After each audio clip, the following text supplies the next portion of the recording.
Paul anombonyora kuvaGalatia obva ati anenge asina kushanda ngarege kudya. They were waiting for the second coming of Christ. Vakasarima minda, vakasarima magarden, vakasachengeta huku nemombe, vanhu vachingori pamusasa vachingotaura nendimi, vakamira kuti Christ anouya mangwana. Kusvika Paul ati aiwa timu riri kunamata iro musaripe chikafu, kana raane nzara richaenda kumunda. Do you know kuti it's only in Christianity where we justify poverty? It's only in Christianity where we justify poverty. Kuva murombo, it's not bad. Kushaya, it's not bad. But haugoni kurarama upenyu hwese uchingoshaya. Pane pamwe paunofana kuti ndakambouya ndakadai. Munhu wese anofana kuti Mwari uyu pandaiziva Mwari kusvika apa ndandine izvi. Pandakamuziva kusvika apa ndanga ndane izvi. Pandakamuziva Mwari kusvika apa ndanga ndane izvi. Ende kuma families kwedu kwatinobva tikasakomborerwa nepfuma tinogara tichipona uroyi. Kuma families kwamunobva namatirai vanhu vamakazvarwa navo, namatirai vanhu vamakakura navo, vakaramba vasina vanoona uroyi. Ukauya nemota une chikwambo, ukauya nehembe nyowani une chikwambo, ukatenga une chikwambo. Why? They see kuti unazvo because vakaromba havasi kutenda kuna Mwari anopa vanhu. Why? Havana. Vamwe venyu mutone mbiri yekuroya ipapapa, vamwe venyu mune mbiri yezvikwambo. Kwete nekuti une chikwambo Mwari akakuzarurira. Ngatimbononamata patiri kuti the image and the value of God in me. Why? When you understand the Father, Bible robva rataura zvakanaka zvikanzi God has the power to give wealth. He is the one who opens avenues. Ngatinamatire vana vedu.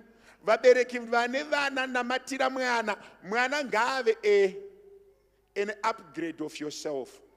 Pray that your children becomes an upgrade of yourself.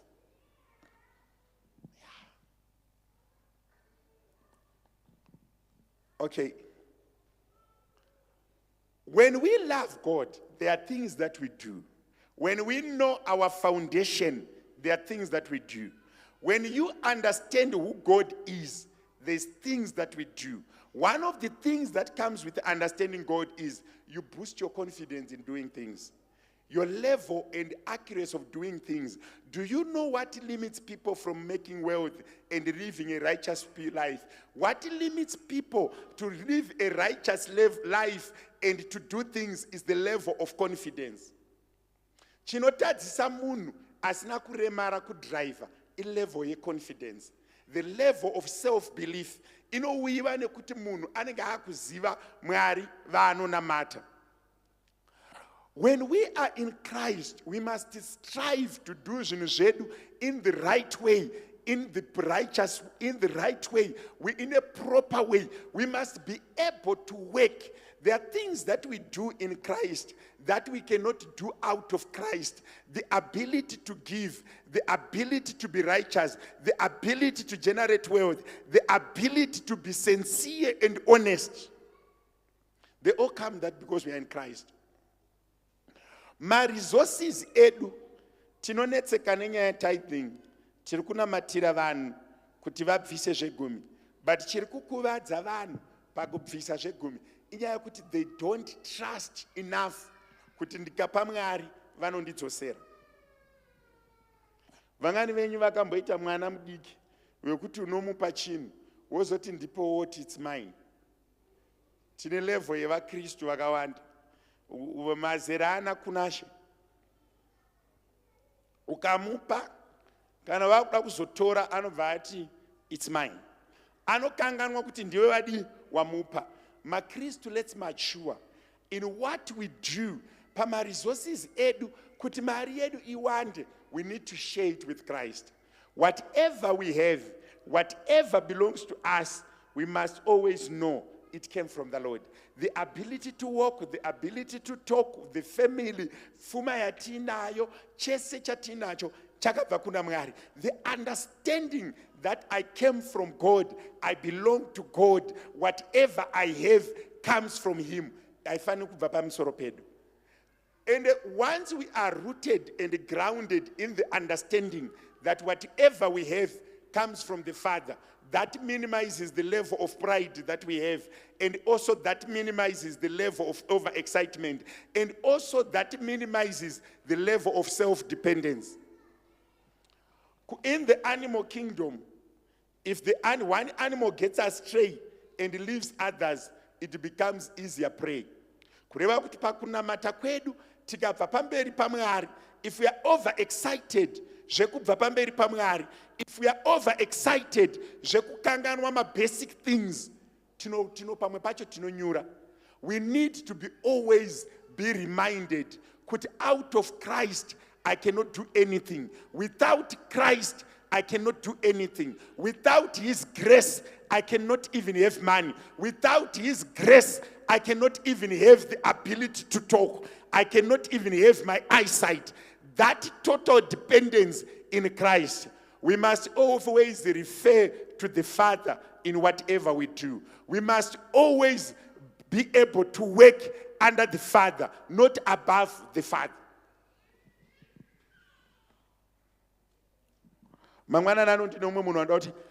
Teach this. I know kuti I can do better. Ndichikujambisa ndichikuudza ma promises. But ndine mwe munhu wandoda kuti ambofunga kuti how many basics that I know about the Lord that I've forgotten. What are the munoziva kuti kunamata tichibuda mumba tinoenda kubasa tichidzoka every day.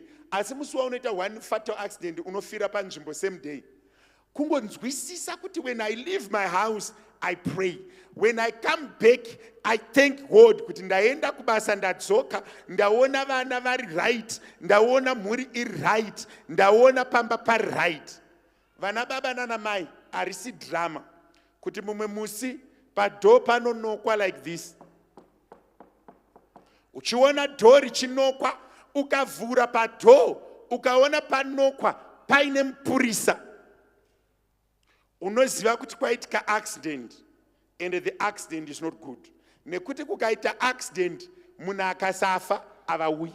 Ukaona pado pauya munhu wemupurisa achinoka, unotobuda mumba sevamwe, ugobuda mumba semazuva ese, ugoita zvemazuva ese, nyasha dzekudzoka kumba dzorega kuvapo. Vana baba nana mai, vakomana nevasikana, pari kubuda zuva, pari kunyura zuva, ngatirege kuwarairwa kutadza kungotenda Mwari. Just one statement, maita henyu Mwari, tabuda tadzoka. Maita henyu Mwari, tawana zvokudya. Maita henyu Mwari, tawana zvekupfeka. Maita henyu Mwari, vana vadzoka kubva kuchikoro. Those are things that we should never get overexcited and take for granted. Let's retain the image of the Father. Let's retain the Father in His position. Kune vanhu vakawanda wekuti kana chekudya chavepo, you take for granted kuti tinodya nyama, you take for granted kuti firiji inogara yakazara. Those are grace that every day, let's thank the Lord. Ngatirege kukanganwa kuita zvinhu zvidiki diki zvinotibatanidza naMwari. Kune vamwe vakaropafadzwa sine vana seni, ngativanatirei. Hakuna shamu inodzikamisa mwana, hakuna izwi rinodzikamisa mwana, hakuna munhu anogona kurera mwana. Tinoda Mweya Mutsvene atichengetere kuchikoro, tinoda Mweya Mutsvene atichengetere munzira, tinoda Mweya Mutsvene avakomborere. Ngatirege kukanganwa mabasic things at the image of God iri matiri, kunzwisisa kuti pandiri pano I've got a creator, pandiri pano I've got an owner, pandiri pano ndine rimwe simba risiri mumaoko angu randinochengetwa naro, ndine kumwe kuchengetedzwa nekufuzodzwa kuri mandiri. He who has created me and given me dominion shall see me through each and every instance. Vana baba nana mai, gore pari kufamba makore achiwanzwa. Let's not forget that the dominion, kune those that have been given dominion, to those that are experiencing power, and to those that are experiencing control, to those that are in high offices. Rimwe zuva imbobata deski rako, imwe zuva imbobata pfuma yako, uti Mwari makaita henyu, uti Mwari makandigonera, Mwari makandiwanira nyasha, Mwari makandipa izvi, Mwari makandigonesa. Kune vane vana kutombosvika mwana wako akarara, womubata akarara, woti Mwari makaita henyu nechipo ichi, Mwari makaita henyu nemukomborero uyu, Mwari makaita henyu nekundipa vana. Let's not take it for granted that I've got children. Ene ndimunamato wangu wandinogara ndichikuitisai, wandichagara ndichikuitisai. Namatai mureke kuona makuva evana. Unozva pamwe pacho unogona kuti mumwe anobereka vana 5 kusvika 60 oti Jeni ndakamuradzika musi wakati, Peter ndakamuradzika musi wakati, Justina ndakamuradzika musi wakati, kuzviverengera makuva evana kudai. Mwari werugare ngaatipe nyasha. Vabereki vana vari kuSunday school, teenagers, don't take it granted that you have parents. Don't take granted that you have given you food. Don't look at your parents and think that they are not smart. You must be appreciative when you grow up and see. Some of you, I've realized our teenagers, they don't even eat full bread. You see, on bread they go, a bread is it's a rectangle. They only remove the white part. They leave the other part, they throw away. That's grace. Because some are not even able to put a meal on the table. Let's be appreciative of the Creator. Let's understand that the power to generate wealth, the power to sustain life comes from the Lord. I'm not saying eat the hard crust. Eat the soft crust. Throw away the hard crust as long as your parents afford. You see what I'm saying? It's your blessing. It's your portion of blessing. But in all that, let's give honor to the Lord. Tingova tenda mwarav, tingova pampiri mwarav, tingova rumbidza mwarav, tirege kuva overexcited, tirege kuvarairwa, tirege kukanganwa, tirege kubva panzvimbo, tingova the memory in our hearts that we are who we are because He has given us the grace. Kunesu vamwe tati kurei. Unogona kudzokera ukaona kuti vangani venyu vakamboenda kugraveyard, ini ndogara ndiriko, wozi rimwe basa rangu nderekudzikisa vanhu pasi. Unoona kuti vanhu vekuma 85, 82 vava shoma kumakuva. Makuva azara 90. From 90, 89 kusvika pa 90, aiwa 89 yatoshoma. These days the prevailing age it's about 92. Kushika kuma 2000 ndo vari kufa. And these people are dying young. Kwete nekuti Mwari avadana because of my living habits that are not correct.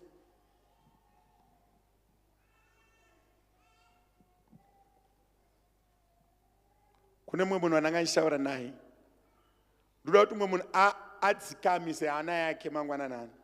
Amboti Mwari, I know where I am. I know where you want to take me. I know where I am now. I know where you want to take me.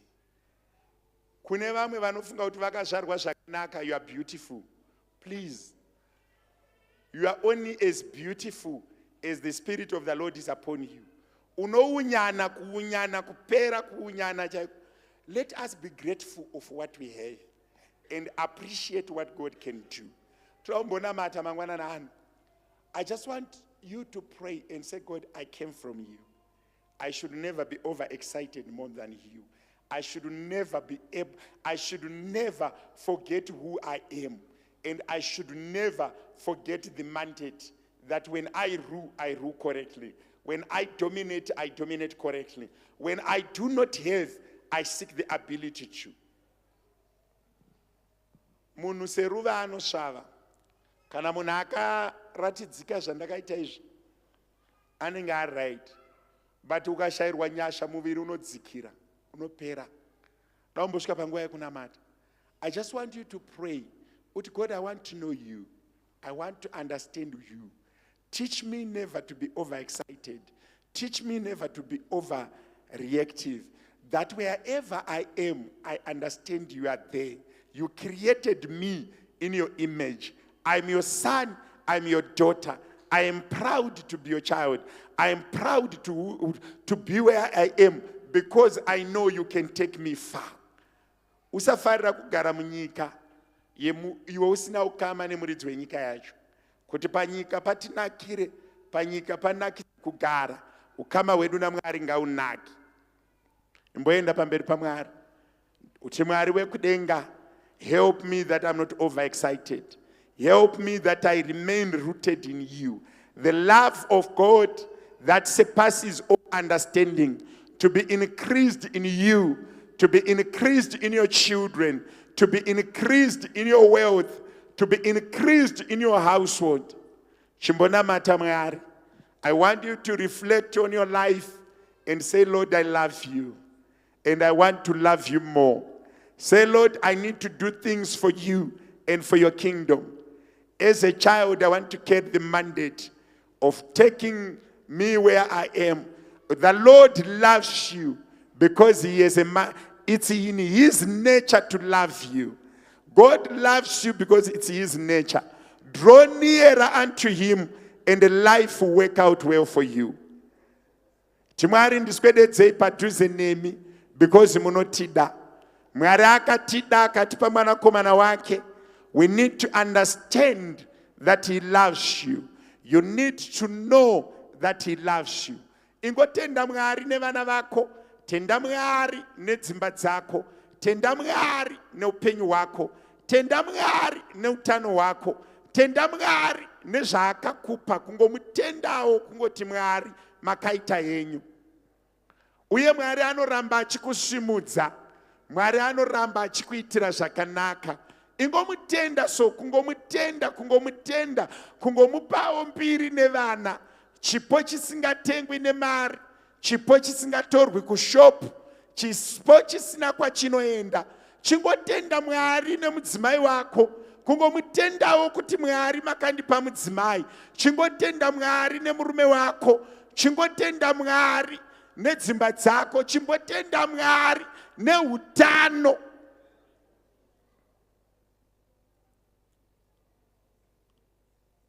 Ndikukupa umwe mukana ingotenda Mwari uti, I love you, Lord, for who you are. You have created me. You have done wonders unto me. You have shown me grace. You have shown me your mercy. You have shown me your... I just want you to thank the Lord for that. I just want you to thank him for that.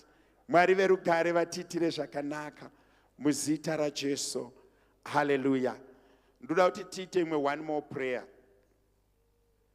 Pane madhimoni andakaona anobata vanhu yekuti unogona kukwira kusvika uko obva kudzikisa. Autombonamata kuna Mwari kuti God, where I am, I will maintain. Kana muchindibvisa pandiri, muri kundiendesa pa next level. Hakuna munhu anofanira kumboti wasvika apa woiswa apa. From glory to imbonamata. Ndoda kuti ungonditira munamato iwe nemaminitsi mashoma kuti Mwari andidzike pasi. Hakuna dhimoni, hakuna mweya wetsvina, hakuna mamhepo, hakuna mazwi evanhu anondibvisa pandiri. Kana ndakubva pandiri, ndiri kuenda kumberi. Vari mumaoffices, vanogara matare, ngavarege kutora zita ravo kuva vachiridzikisa pasi, asi ngavaritore vachirikwidza kudenga. Chimbonamata. Baba, ndinokutendai nevana vamakandipa, ndinokutendai nekereke yamakandipa. Hakuna vamakasimudza anodzikiswa nevanhu, hakuna vamakaropafadza anodzikiswa nevanhu, hakuna vamakakomborera anokanganiswa nemamhepo, anokanganiswa nemadhimoni, anokanganiswa nemweya yerudzi, anokanganiswa nemweya yenzvimbo. Baba, ndiri kunamata kuti pamasimudza vana venyu, pamavasvitsa varambe vachienda kumberi, mari dzavanobata dzirege kuderera, maofisi avo arege kuderera, vana vamakavapa varege kuderera, pfuma yamakavapa irege kupera. Baba, ndiri kunamatira mweya weudyi, ndiri kunamatira mhepo dzinorwisa vanhu, ndiri kunamatira mweya inorwisa vanhu. Vamasimudza haadzikiswe pasi nemweya yetsvina, wamarangarira haakoromorwi nenyika ino. Mwari, Baba, ndinonamata nezita raJesu, zvamakatibatisa hakuna unotora, zvamakatikomborera nazvo Mwari hakuna unotibvisira. Pfuma yamakatipa, vana vamakatipa, mufaro vamakatipa, pekugara kwamakatipa, utano hwamakatipa, pfungwa dzamakatipa. Mwari wekudenga, zvamakatibatisa hakuna unotora. Zvamakativzarurira, hakuna unotora. Zvamakatipa. Father, I pray that whatever we have, whatever you have blessed us with, zvigare matiri. Mwari verugare vatigonere, varambe vachidaro, muzita raJesu. Hallelujah.